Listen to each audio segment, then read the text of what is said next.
바다처럼 넓게 또 아주 강한 돌같이 부러진 사람도 녹이는 그런 넉넉하고 넓은 마음을 가지고 있는가 하면 한없이 좁아서 바늘조차 들어가지 않을 정도로 살이 찬 그런 가슴을 가질 때도 있습니다.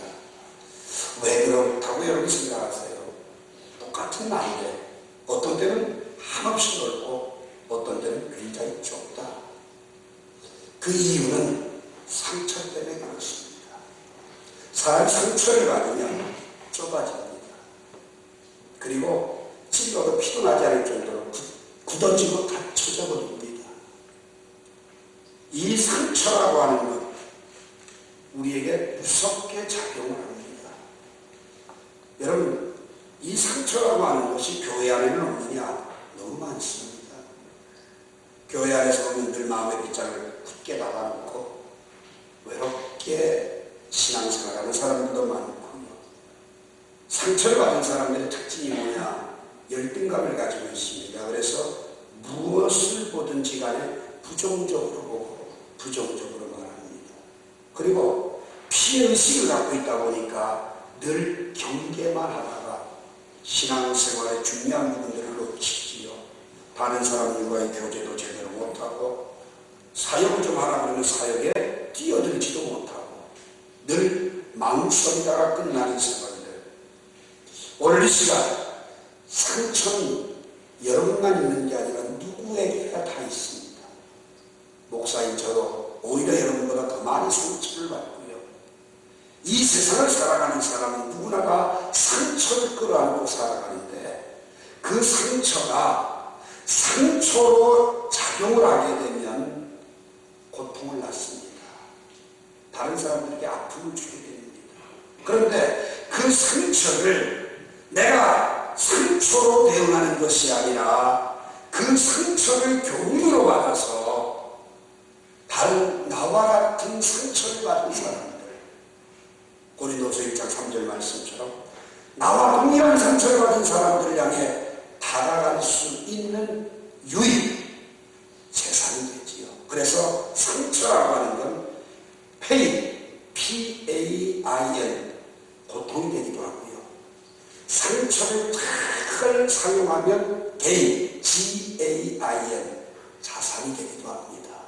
그뿐만 아니라 상처를 가지고 있다고 남에게 상처를 내게 되면 그건 실패한 미스 삶이 되고요. 그 상처 때문에 나와 동일한 상처를 겪는 사람들을 이해하고 다가가 끌어안기 시작하게 되면 그건 미션, 사명자, 사역자가 됩니다. 여러분, 상처 때문에 마음의 빗장을 굳게 잠그고 남들에게 또 다른 상처를 전해주는 사람이 되시렵니까? 아니면 내가 받은 상처를 가지고 이 상처 때문에 나와 동일한 아픔을 겪는 사람들을 위로하고 치유하는 사역의 길을 걸으시렵니까? 이사야 42장 3절에 보게 되면 하나님은 상한 갈대도 꺾지 않고 꺼져가는 등불도 끄지 않는다고 그래요. 오늘 이 시간 헨리 나우에 쓴 상처 입은 치유자라고 하는 책을 읽어보게 되면 진정한 크리스찬은 내가 받은 상처를 건강하게 받아들여서 나와 동일한 아픔을 겪고 있는 사람에게 다가가 그 상처를 싸매어 줄 때 그 사람이 진정한 크리스찬이다. 이렇게 이야기를 합니다. 여러분, 상처는 누구에게나 다 있기 때문에 우리는 상처를 인정할 줄 알고 그 상처를 마음을 열고 공개할 줄 아는 것, 이게 중요합니다. 여러분, 숨기고 가리고 덮을수록 그 상처는 골마 터지게 되죠. 그래서 사도 바울은 뭐라고 얘기합니까? 나의 약한 것들을 자랑하리니. 상처를 자랑한다. 오늘 여러분과 함께 읽었던 사사기 10장 11장의 이 이야기는 입다라고 하는 사사시는 어때요? 이스라엘 백성들이 가장 영적으로 어두웠던 때, 그때 하나님이 선지자 겸 예언자 겸 그 나라의 통치자로 세운 것이 바로 사사예요. 그런 잠잠하고 어려운 때에, 그 어려움의 시대에 하나님은 사사 입다를 사용을 하십니다. 그런데 참 놀라운 일은 이런 상처의 가장 주범이 뭐냐? 거절입니다. 여러분, 내가 상대에게 무엇인가 요구했는데 냉정하게 거절을 당해보십시오. 그때 상처받아요. 한 번도 아니고 두 번, 세 번 거절당해보세요. 그 상처의 물은 굉장히 깊어집니다. 상처는 거절감에서입니다. 그런데 놀라운 일은 오늘 이번 눈에 보게 되면 이스라엘 백성들이 하나님을 거절했다고요. 하나님이 거절을 당하시고 하나님도 그 상처에 아픔을 가지고 우리에게 말씀하고 있는 내용이 오늘 이번 눈의 내용이라고 하는 사실입니다. 오늘 여러분과 제가 이 말씀 속에서 한번 주님의 음성을 귀 기울여 볼 수 있었으면 좋겠어요. 자, 여러분 6절과 7절 다 같이 함께 읽도록 합니다. 이스라엘 자손이 다시 여호와의 목전에 악을 행하여 바알들과 아스타롯과 아람의 신들과 시돈의 신들과 모압의 신들과 암몬 자손의 신들과 블레셋 사람들의 신들을 섬기고 여호와를 버리고 그를 섬기지 아니하므로 여호와께서 이스라엘에게 진노하사 블레셋 사람들의 손과 암몬 자손의 손에 그들을 파시네. 자, 여러분 그때 당시에 이스라엘 백성들의 모습을 뭐라고 이야기하느냐? 이스라엘 민족들을 왜 가나안 땅에 보냈어요? 거기에서 하나님을 잘 믿으라고 애국 430년도에 생활을 건져서 가나안 땅에 보냈어요. 가나안 땅에 들어가던 그곳에 바알이나 아스타롯이라고 하는 우상이 있을 테니까 그 우상을 다 회파해버리고 우상 섬기는 타락한 음란의 문화들을 가나안의 모든 우상들을 제거하고 오직 하나님을 섬기고 하나님의 나라를 세우라고 이스라엘 민족을 지도했어요. 오늘 이 자리에 있는 여러분들이 여러분의 고향 땅을 버리고 이 객지에 올라와서 여러분의 이곳으로 생활하시는 가장 주된 이유가 뭐냐? 하나님께서는 이 땅에 팽배해진 음란과 타락의 문화를 다 뿌리쳐 뽑아버리고 거룩한 하나님의 나라를 세우라. 마태복음 6장 33절 말씀처럼 너는 먼저 그의 나라와 그의 의를 구하라. 이렇게 말씀하고 계셔요. 여러분과 저는 세상 문화를 따라가는 것이 아니라 세상에 타락한 문화를 뿌리쳐 뽑아버리고 하나님의 나라를 세워야 될 사명이 있다는 거예요.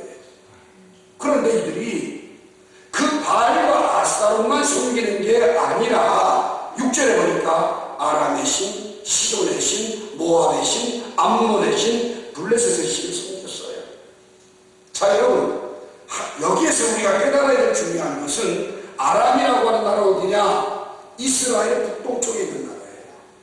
그리고 여러분 시돈은 어디냐? 북서쪽에 있는 나라예요. 그 다음에 모압은 어디냐? 남동쪽에 있는 나라예요.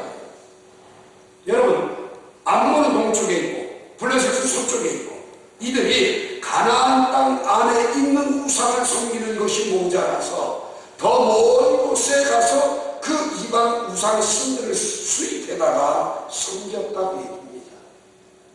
하나님을 잘 섬기라고 가나안 땅 갔다 갔더니만 하나님을 섬기는 게 아니라 세상 것만 쫓고 있더라 그 얘기입니다.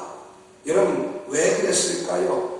왜 이들이 이렇게 하나님을 믿는다고 하면서 하나님을 섬긴다고 하면서 왜 이런 우상들을 섬겼을까요? 우상들의 특징은 딱 한 가지예요. 풍요와 타락입니다. 쾌락입니다. 모든 우상의 목적은 뭐냐? 풍요와 쾌락이에요.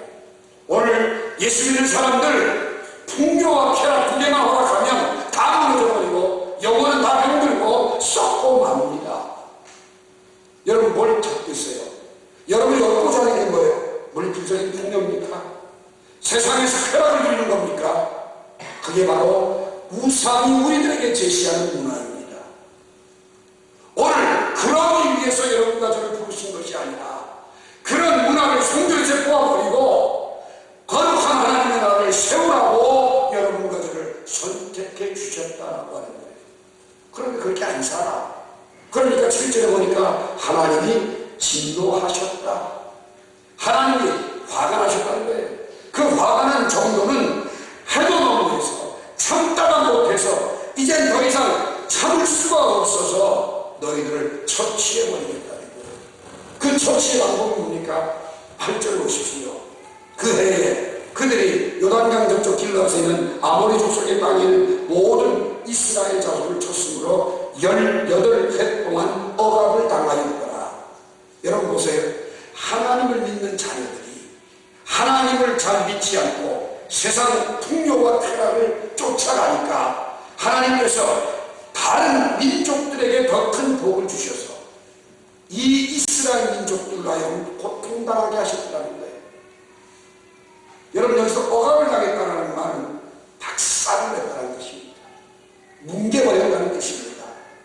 하나님, 우리는 왜 뭉개시느냐? 하나님 택하고 하나님 사랑하는 자녀들을 왜 고통 속에 집어넣고 아프게 하느냐? 풍요와 쾌락을 줬기 때문입니다.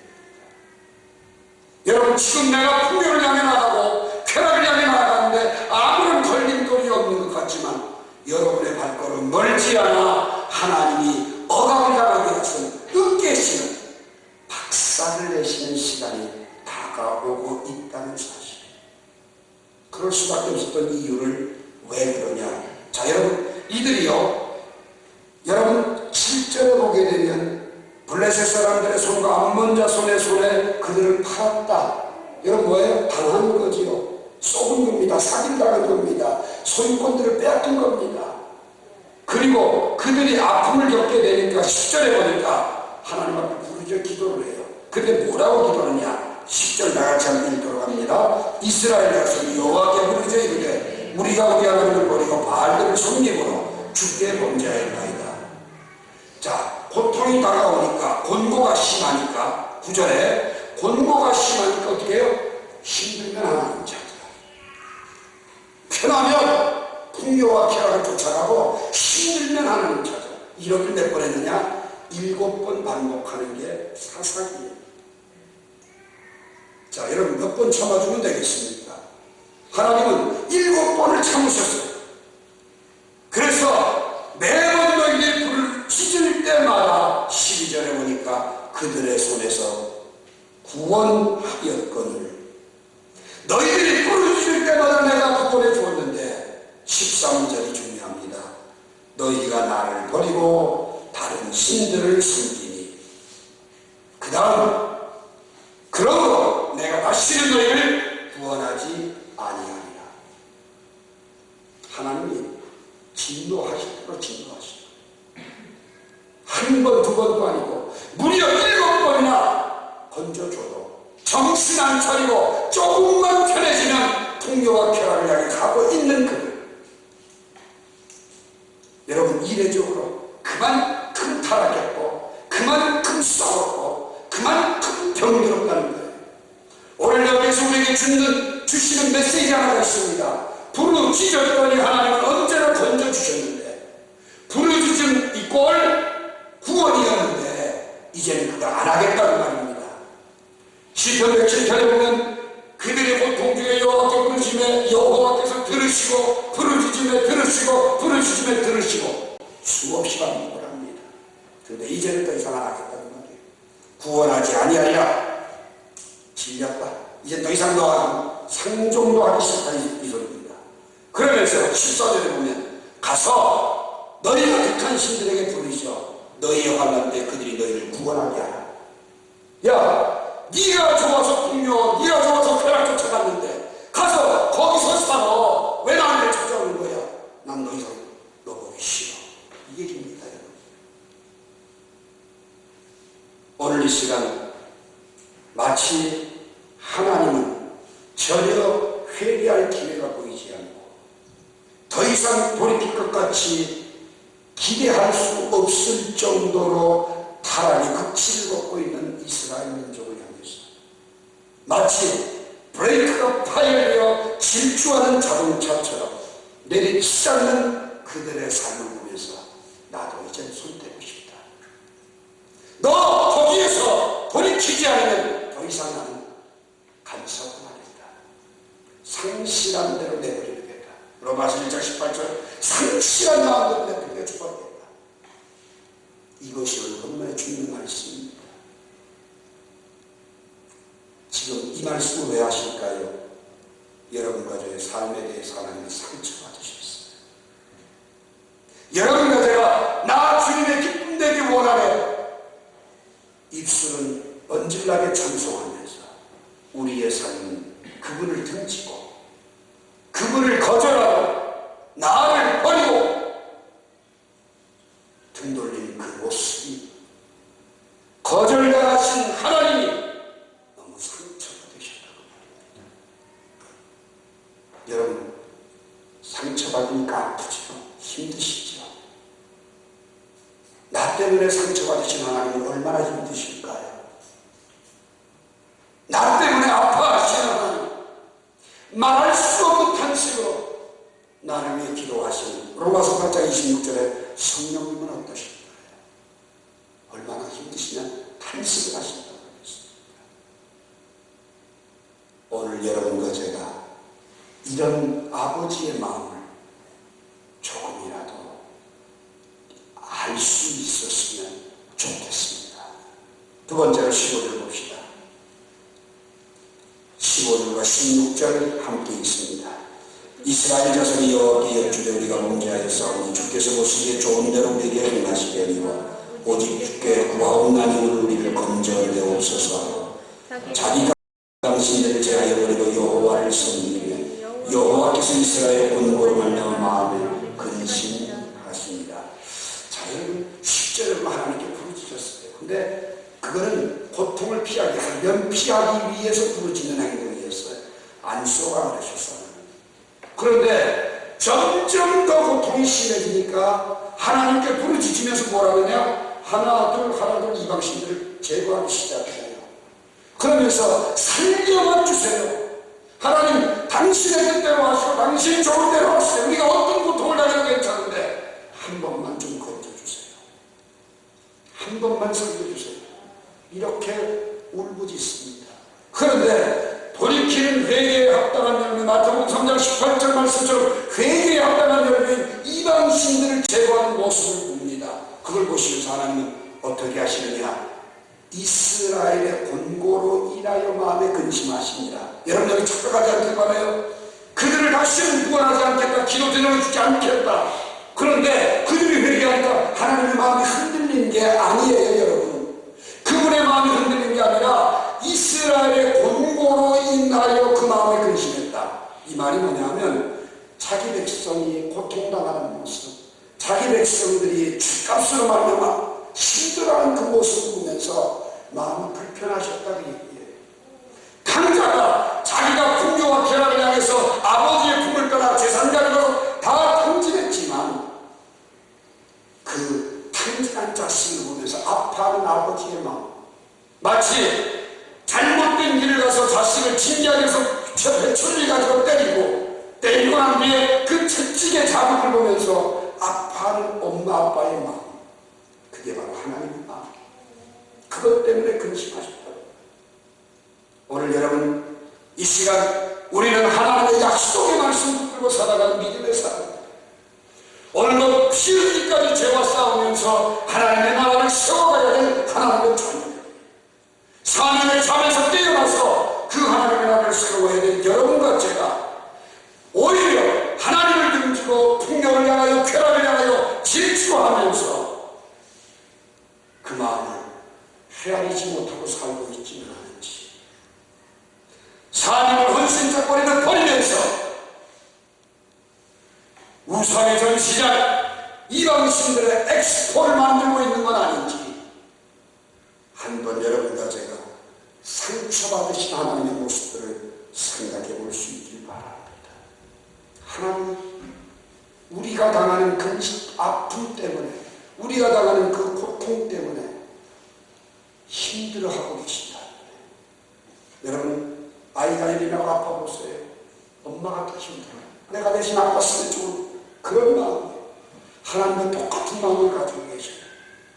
상처받고 그 상처에서 돌이키기 위해서 진노하셔서 징계하셨는데 그 징계당하고 있는 모습을 보면서 힘들어하시는 하나님, 7번이나 꾸짖고 7번이나 돌이키게 하고 7번이나 용서하셨던 그분이 또다시 한번 고민하시는, 아파하시는, 상처받으신 하나님의 모습, 우리의 냉정한 거절 앞에, 우리의 돌이킬 줄 모르는 그 박함 앞에서 상처받고 울고 계시는 하나님, 이렇게 표현하는 게 더 낫겠지요.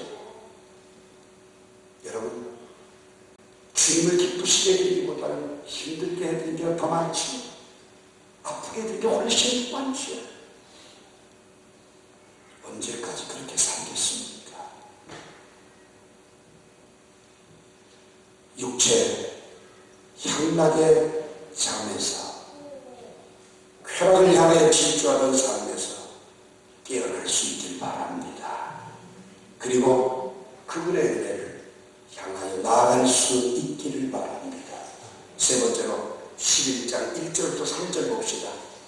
길르앗 사람 입달이 큰 용사였으니 기생이 길르앗에게서 낳은 아들이었고 길르앗의 아내도 그의 아들들을 낳았더라. 그의 아내의 아들들이 자라매 입달을 쫓아내어 그들에게 이르되 너는 다른 여인의 자식이니 우리 아버지의 집에서 기업을 잊지 못하리라 한지라.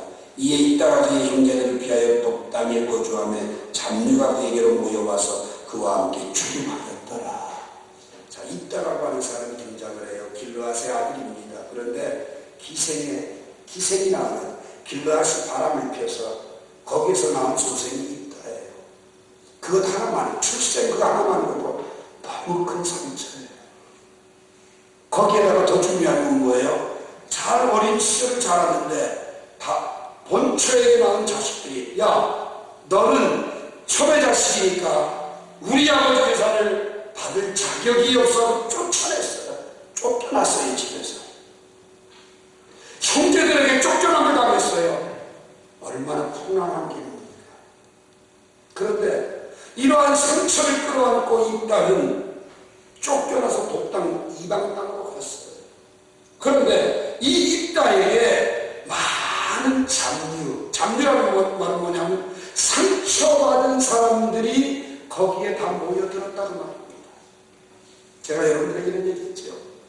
상처받은 사람이 상처를 가지고 남들의 고통을 주면 무서운 산무기가 됩니다. 사사 2장에 보면 아비멜렉이라는 사사가 나와요. 그 사람도 출생이 입다처럼 첩의 자식이에요. 그도 기업을 입어서 쫓겨났어요.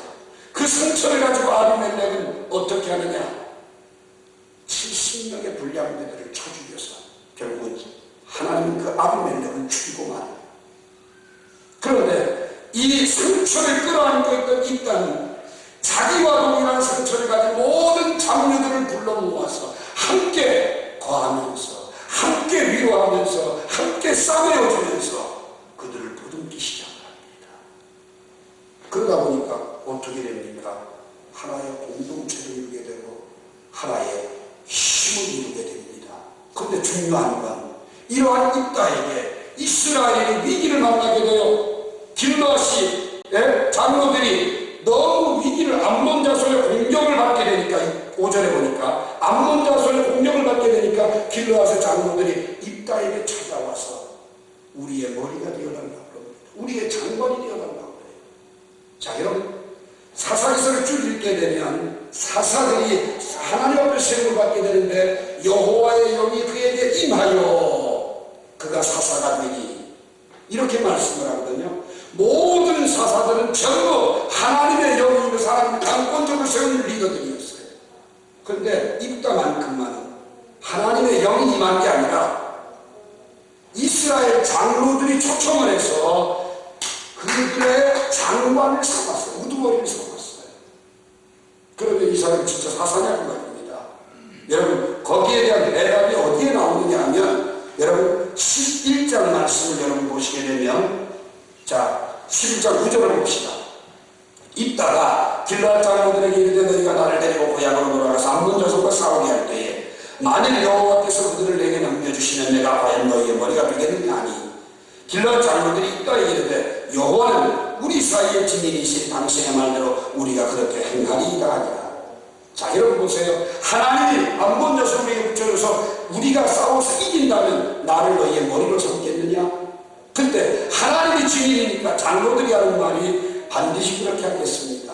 그러니까 11절 입다가 길르앗 장로들과 함께 가니 백성이 그를 자기들의 머리와 장관을 삼은지라. 입다가 미스바에서 자기의 말을 다 여호와 앞에 아뢰니라. 뭐예요? 하나님이 상처받은 입다를 상처받은 사람들에게 사역하게 하니까 그를 크게 들어 쓰셨다 이 얘기입니다. 자, 여러분, 똑같이 상처를 받았어요. 아비멜렉은 그 상처가 폐인이 됐어요. 그런데 오늘 이 입다는 그 상처를 개인으로 만들었어요. 아비멜렉은 자기가 받은 상처를 가지고 인생을 실패하는 미스의 삶을 살았어요. 그런데 입다는 자기가 받은 상처를 가지고 자기와 동일한 상처로 고통당하는 장녀들과 함께 모여서 그들을 섬겼더니 미션 사명자가 되고 사역자가 되었다 그 얘기입니다. 오늘 여러분과 저는 누구나 다 상처를 가지고 삽니다.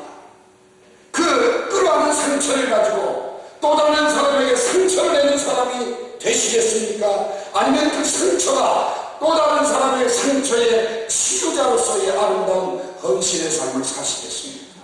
선택은 여러분이 하시는 겁니다. 하나님도 나 때문에 나에게 거절당하시고 상처를 받으셨다면 오늘 그 상처 때문에 상처받은 여러분과 저를 부르시고 사용하신다면 결코 나의 불운한 환경, 결코 나의 힘든 이 어려움, 오늘의 이 아픔이 하나님이 쓰시기 위한 도구로서의 주시는 은혜임을 깨닫고 상처받은 자에게 다가가 치유해주는 아름다운 하나님의 사역자들로 살아가는 축복된 삶이 되어지기를 주의 이름으로 축원합니다. 기도합시다. 좋으신 하나님 은혜를 감사합니다.